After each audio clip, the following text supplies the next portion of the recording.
নমস্কার বন্ধুরা, অরুন্ধতির রান্নাঘরে আপনাদের সবাইকে স্বাগত। আশা করি সকলেই ভালো আছেন। আজকের রেসিপি সিঙ্গারা, একদম ছোট্ট ছোট্ট সিঙ্গারা। আমার এই কনসেপ্টটা মাথায় এসেছিল ট্রেনে।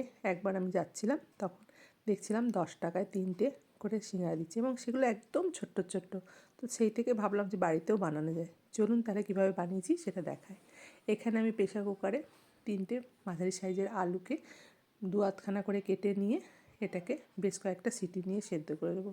এদিকে আমি ফুলকপি ছোটো ছোটো করে টুকরো করে কেটে নিয়েছি।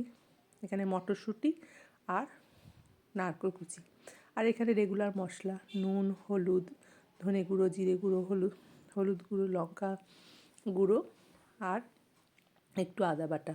এখানে গ্যাসের মধ্যে কড়াইটা বসিয়ে দিয়েছি। এবার আমি এর মধ্যে বেশ কিছুটা সর্ষের তেল দিয়ে দেবো। এটার টেস্টটা কিন্তু আমি ওখানে যেরকমভাবে খেয়েছি সেই টেস্ট অনুযায়ী আমি এটা বানাচ্ছি। এটা আমার মা খুব ভালো বানায়, কিন্তু মা এখন আর অত বানায় না। তার জন্য আমি এটা একবার দেখলাম যে ভালো করে আমি চেষ্টা করি। তো আমি এখানে একটু বাদাম ভেজে নিয়েছি। বাদামটাকে ভালো করে লাল করে ভেজে নিয়ে এটাকে একটা বাটিতে তুলে রাখবো। ওটা বাদামটা তুলে রেখেছি। এবার আমি নারকেল কুচিটা দিয়ে দিলাম। নারকেল কুচিটাও একটুখানি হালকা করে ভেজে নেব। খুব বেশি করে ভাজবো না, জাস্ট একটু অল্প করে একটু ভেজে নেব সামান্য। তারপরে আমি এখানে ফুলকপিটা দিয়ে দেবো। এগুলো একটু আগে ভেজে নিচ্ছি, কারণ কাঁচা ভাবটা থাকবে। আর এটা সেদ্ধ করার দরকার নেই, যেহেতু আমি এইখানে একটুখানি হালকা ভেজে নিচ্ছি, তারপরে সব কিছু মশলা দিয়ে ভাজবো, তখনই সেদ্ধ হয়ে যাবে। আর খুব ছোটো ছোটো করে কাটা আছে। আমি মটরশুঁটি আর কাঁচা লঙ্কা কুচিটাও দিয়ে দিলাম। এবার এটাকে একসাথে একটু নাড়াচাড়া করে নেব। নাড়াচাড়া করে নিয়ে যে রেগুলার মশলাটা করেছি সেটা আমি একটু জল দিয়ে গুলে রেখেছি। এবার সেই মশলাটাকে এর মধ্যে আমি দিয়ে দেব। আমি জানি না কি মশলা দোকানে দেয়, আমার যতটুকু খেয়ে মনে হয়েছে আমি সেইভাবেই এটাকে বানাচ্ছি।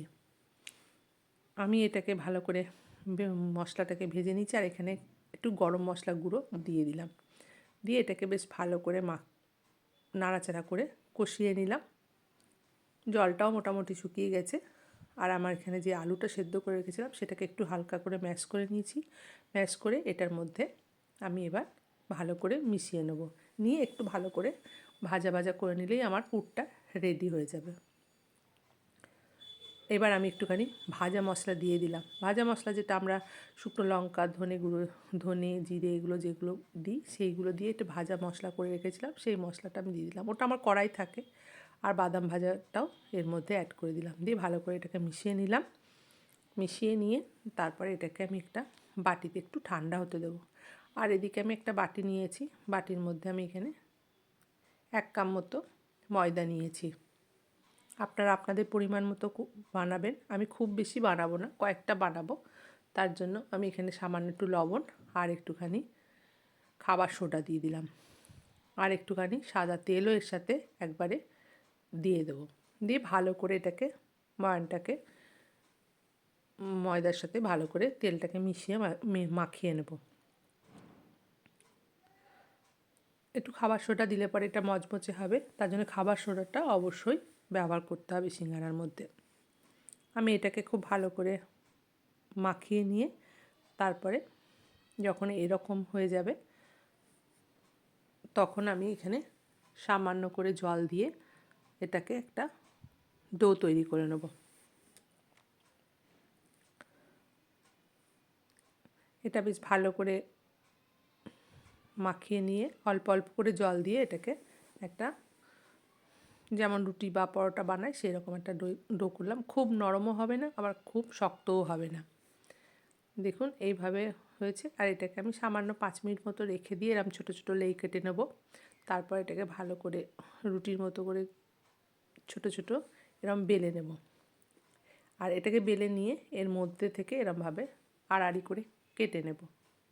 একটা লেইতে দুটো হবে। আর এটা যেহেতু মিনি সিঙ্গারা, সেহেতু একদম ছোট্ট ছোট্ট করে এটা বানানো হবে। আমি এক হাতে করছি বলে একটু অসুবিধা হচ্ছে। তো এইভাবে কেটে নিলাম। কেটে নিয়ে এবার এটাকে এইভাবে মুড়িয়ে এর মধ্যে পুরটা দিয়ে সামান্য একটু জল দিয়ে এটাকে মুখটাকে মুড়ে দেব। এবার এই যে এইটাকে আমি দেখাচ্ছি, খুব ছোট ছোট করে বানাচ্ছি। এবার এটাকে এরমভাবে পানের মতো করে মুড়িয়ে নিলাম। মুড়িয়ে নিয়ে যতটা মশলা ঢুকবে পুরটা, ততটা পুর দিয়ে নিয়ে তারপরে একটু হাতে করে চিপে দিয়ে দেবো। আর এই যে মাথার ওপরটাতে একটু করে এরম করে জল দিয়ে দেবো। দিয়ে এটাকে একটু আঙুলে করে পুরটাকে ভালো করে ভেতরে দিয়ে এটাকে এরম করে আটকে নেব। আর এইভাবে আটকে দিলে কিন্তু আর বেরোবার কোনো ভয়ও থাকবে না, আর খুলে যাওয়ারও ভয় নেই। যেহেতু ময়দা সেহেতু এটা সঙ্গে সঙ্গে আটকে যাবে। এরকম পানির শেপে আমি এইগুলো সবগুলোকে বানিয়ে নেব। আমি এখন অল্পগুলো বানাচ্ছি, পরে আবার একটু ময়দা মেখে ওটা পরে বেশি করে বানাবো। এখন পুরটাও অনেকটা হয়েছে, এটা খুবই ছোট ছোট, সেই জন্য এটা একটা ফোল্ডই করলাম।